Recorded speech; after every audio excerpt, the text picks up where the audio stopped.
As the war grows in Israel, we want to take a deeper look at how we got here. There are, of course, decades of conflict between Israel and Palestine, reaching back to when the nations were established. These nations, Israel and Palestine, have 75 years of ongoing tensions and conflict beginning in the mid-20th century until now. And it's very complicated. A lot of people have been trying to read into this week. And we've asked Renee Burh, a professor of international studies at St. Thomas, to help us better understand this. And you've been talking to your students about this throughout the week. So you've had some runway to this quick conversation. But just share a brief history. Can we start with Hamas and how they came to control Gaza, when that was and how?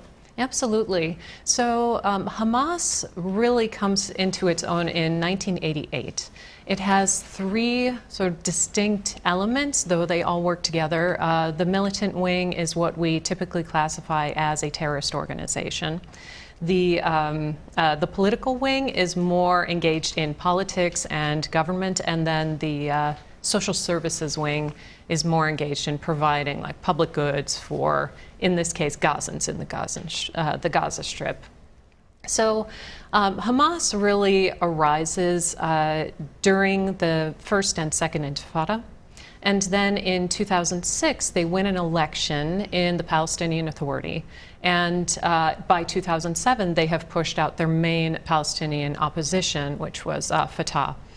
So they gain control of the Gaza Strip. And from there on out, on the one hand, they're governing the Gaza Strip to some level, but primarily they're still engaged in a conflict off and on with Israel from then till now. And we should note, after 2006, when they beat Fatah, defeated them, there's never been an election there. I mean, it's not a, would you call it a democracy? I mean, that's not like they have free and fair elections, right? Absolutely not. So Palestinians in Gaza have not been allowed to vote since 2006. So it would be like if we still had George W. Bush as president. And no way to get rid of them. No way to, no way to unseat them, and no real intention, it would appear, on Hamas's part to do so. Right, of course, yeah.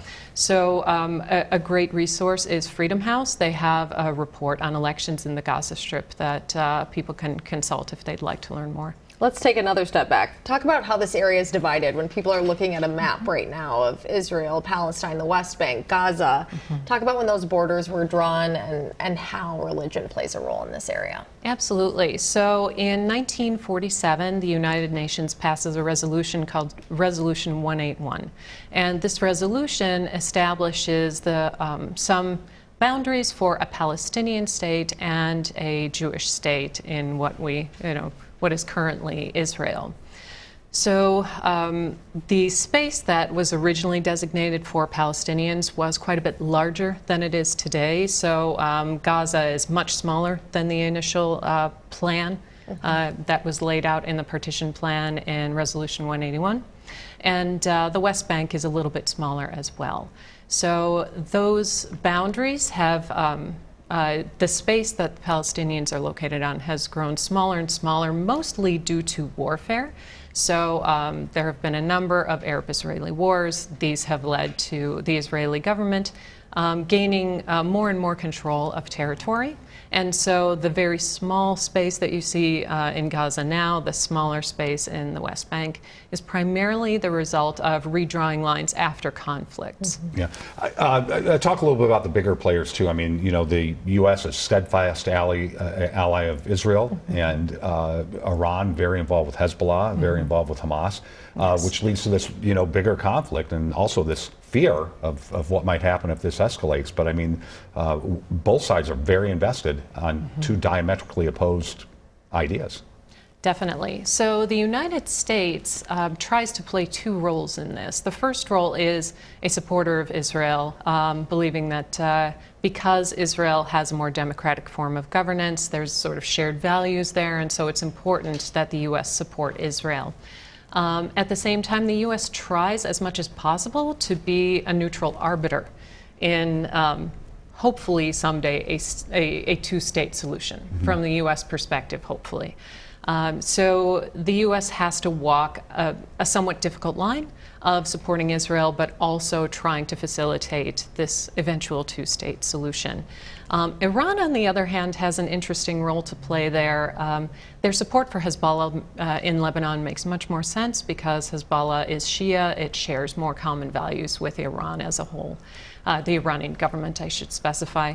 But Hamas is a Sunni organization. The ties aren't quite as close, but Iran sort of sees Hamas as the enemy of my enemy is my friend, and sort of a tool that they can empower against Israel, which they view as the bigger threat in the region. Well, we'll have to enroll in the course Yeah, to get the full story here. I mean, we were 4 talking to minutes Professor is not Burh, enough. right? I mean, we could do a semester on this, Yeah. and it's so nuanced. It just really, really, are you optimistic that something can be solved, short or long term? It's very hard to say in the early stages like this. Yeah. I have been reading some good proposals by academics and policymakers who are saying that there are some off-ramps here. There is the potential to actually stabilize Gaza, maybe under a new sort of transitional authority in lieu of Hamas. But wresting control of Gaza from Hamas is going to be potentially brutal, Yeah. very, very difficult. But maybe there is cause for hope that Gaza may, long-term, have more stability for the people who live there. All right. Thanks for helping us Yeah, we navigate all of appreciate it. this. Yes, thank you so much. Coming up tonight on the CBS Evening Noon, Palestinians are on the move after a 24-hour warning from Israel. Here why some U.S. cities are increasing security here in response to the war.